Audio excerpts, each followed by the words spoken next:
Hello, good morning, सुप्रभात। कैसे हैं आप लोग? आशा करता हूं कि अच्छे होंगे। आज सुबह सुबह रशों की पावन बेला में आप सभी लोगों का तहे दिल से स्वागत और अभिनंदन है मनीष सर की तरफ से। पिछली क्लास में जैसा बताया गया है कि रसों पहले भरत मुनि 8 माने, फिर उसके बाद 9वां रस जोड़ा गया, 10वां रस जोड़ा गया और 11वां रस जोड़ा गया। तत्पश्चात रसों के स्थायी भाव पिछली क्लास में बताए गए। आज हम बताने जा रहे हैं कि स्थायी भाव की परिभाषा क्या होती। भाई हम कैसे जानेंगे कि स्थायी भाव क्या है? किसी रचना को पढ़ने में, किसी खंड को पढ़ने से हमको कैसे पता चलेगा इसका स्थायी भाव क्या है? तो स्थायी भाव पहले ही लिखा है, स्थायी भाव शब्द से ही पता चल रहा है कि स्थायी भाव क्या होता है। तो स्थायी भाव वह भाव जो स्थायी हो, कहने का मतलब वह भाव जो स्थायी हो, अर्थात कभी या काफी ज्यादा समय तक बना रहे, स्थायी भाव कहलाता है।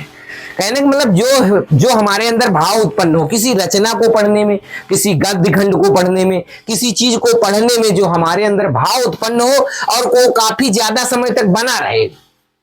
मतलब कोई गद्य खंड पढ़े, कोई चीज पढ़े, हम महसूस करें कि वो ज्यादा समय तक बना रहे, तो वह उस पंक्ति का स्थायी भाव होता है। अब बात आती है विभाव क्या होता है। विभाव भाई क्या होता है? जो व्यक्ति या पदार्थ, जो भाव व्यक्ति या पदार्थ या अन्य व्यक्ति के हृदय के भाव से जागते हैं उन्हें विभाव कहते हैं।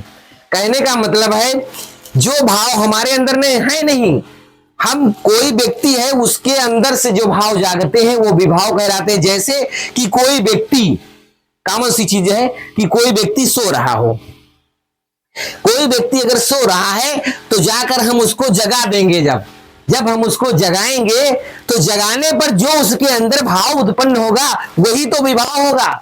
और वो विभाव हमेशा नहीं रहेगा, ज्यादा समय तक नहीं रहेगा। विभाव जो होता है क्षण मात्र का होता है, क्षणिक होता है। अब बात आई दूसरी। अब विभाव में मतलब समझ में आया है कि विभाव वह भाव होता है जो किसी दूसरे व्यक्ति के द्वारा दूसरे पे डाला गया हो या दूसरे भाव से जगाया जाता है। उसमें दूसरे व्यक्ति में कोई दूसरा व्यक्ति भाव जगाता है, वो विभाव होता है। और जो भाव हमेशा बना रहे, ज्यादा समय तक बना रहे, वह स्थायी भाव होता है। अब विभाव के 2 पार्ट हो जाते हैं। एक होता है आपका आलंबन विभाव, बहुत ज्यादा पूछा जाता है। यहीं से क्वेश्चन बोर्ड की परीक्षा में, यहां तक कि यूपी पीएसआई आदि परीक्षाओं में यही आलंबन और उद्दीपन और स्थायी भाव से एक क्वेश्चन 100% आता है, प्रत्येक बार परीक्षा में आता है। इसलिए ये पॉइंट स्टार लगाने योग्य है, यानी इंपॉर्टेंट पॉइंट है, खास पॉइंट है। तो कहते हैं जिसका आलंबन सहारा लेकर स्थायी भाव जागता है। बहुत अच्छी चीज लिखी हुई है, बहुत ध्यान से समझ लीजिएगा। जिसका आलंबन अर्थात जिसका सहारा लेकर भाव जागता है, मतलब हमारे अंदर जो भाव जाग रहा है। जैसे हमने कहा कोई प्राणी सोया हुआ था और उसको जगाया गया, तो किसके माध्यम से जगाया गया? हाथ से जगाया गया या डंडी से जगाया गया या पानी डाल के उस पर जगाया गया है। तो जिसका सहारा लेकर जो भाव जागता है वही तो विभाव कहलाता है। और विभाव आलंबन कहलाता है। आलंबन वह चीज होती है जो हमेशा यानी ज्यादा समय तक बनी रहे। बात समझ में? आलंबन विभाव वो होता है, देखो विभाव वो होता है जगाता है, तो जगाया गया जो विभाव है और उसमें जो आलंबन ज्यादा समय तक बना रहेगा। जैसे कि आपने देखा होगा, मूवी आप बहुत लोग देखते हो, इसीलिए हमने मूवी का उदाहरण लिया है। आपने फिल्म देखी होगी, उसमें जो नायिका होती है, जिसको आप हीरोइन कहते हो, जो नायिका होती है वो हमेशा पूरी मूवी में एक जैसी सुंदर बनी रहती है, आकर्षित बनी रहती है, लोगों को अपनी तरफ आकर्षित किया करती है। तो उसकी जो आकर्षित करने की शक्ति है, क्षमता है, वही तो आलंबन है, वही तो आलंबन है जो आपको आकर्षित कर रही है। तो कहने का मतलब जो विभाव ज्यादा समय तक बना रहे वह आलंबन होता है। मतलब किसी चीज का सहारा लेकर उत्पन्न हुआ हो और थोड़ा ज्यादा समय तक रहे, वो आलंबन है। अब उद्दीपन क्या होता है? इसी में इसका दूसरा पार्ट होता है उद्दीपन, वो भी स्टार पॉइंट है। उद्दीपन जिन वस्तुओं या परिस्थितियों को देखकर स्थायी भाव उद्दीपित होने लगता है। बहुत ध्यान से सुनिएगा, समझ लीजिएगा, बहुत गौर से समझिएगा, क्योंकि यही से क्वेश्चन बनना निश्चित है। जिन वस्तुओं या परिस्थितियों को देखकर स्थायी भाव उद्दीपित होता है, उद्दीपित माने उत्पन्न हो जाता है, पैदा हो जाता है। जिन परिस्थितियों को देख करके भाव उत्पन्न हो जाए, पैदा हो जाए, उसे उद्दीपन विभाव कहते हैं। मतलब पहली बात तो स्थायी भाव हमेशा रहता है, विभाव किसी पदार्थ या व्यक्ति के सहायता से उत्पन्न लेता है, सहारे से, और जो आलंबन का सहारा ले और थोड़ा ज्यादा समय तक रहे वो आलंबन विभाव हो गया। और वो विभाव, वो उद्दीपन होता है जो किसी के सहारे से उत्पन्न हो, मतलब बिना किसी वस्तु के सहारे के कोई काम नहीं हो सकता।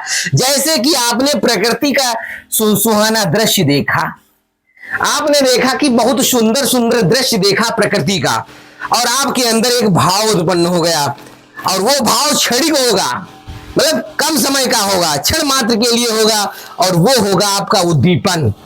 फिर कहते हैं वातावरण, आपने देखा कि अभी तक बहुत अच्छा मौसम था, थोड़ी देर बाद वातावरण का प्रभाव देखिए कि बारिश होने लगी, क्षणिक मात्र, जो यानी कहने का मतलब जो थोड़े समय के लिए उत्पन्न हो जाए, और उत्पन्न हो जाए वो होता है आपका उद्दीपन।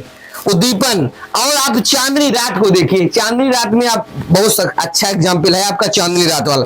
चांदनी रात को आप देख लीजिएगा, चांदनी रात में क्या होता है, थोड़ी देर बाद चांदनी बहुत अच्छी होती है, थोड़ी देर बाद बादलों का कोई छोटा सा टुकड़ा आता है और उसको ढक लेता है, जिससे अंधियारा हो जाता है।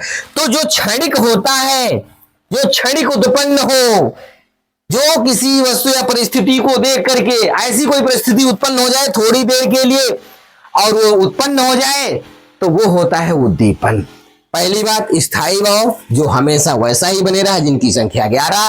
विभाव जो किसी व्यक्ति अवस्था भाव के जगाने से उत्पन्न होता है, यानी किसी दूसरे के द्वारा।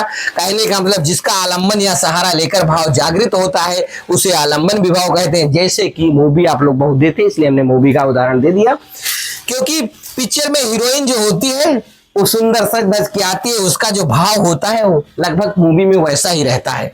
उद्दीपन जिन वस्तुओं परिस्थितियों को सहारा लेकर स्थायी भाव जागृत यानी उत्पन्न होते हैं उसे उद्दीपन कहते हैं, यानी जिसके सहारे से उत्पन्न हो रहे हैं, जिसके बिना, और वो क्षणिक हो।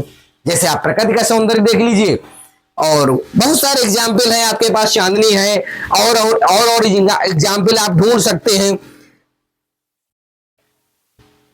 ओके, नोट्स कर लीजिए, नोट बना लीजिए भैया। हम साइड में खड़े हुए हैं, तब तक आप लिख लीजिए, 2 मिनट का समय है।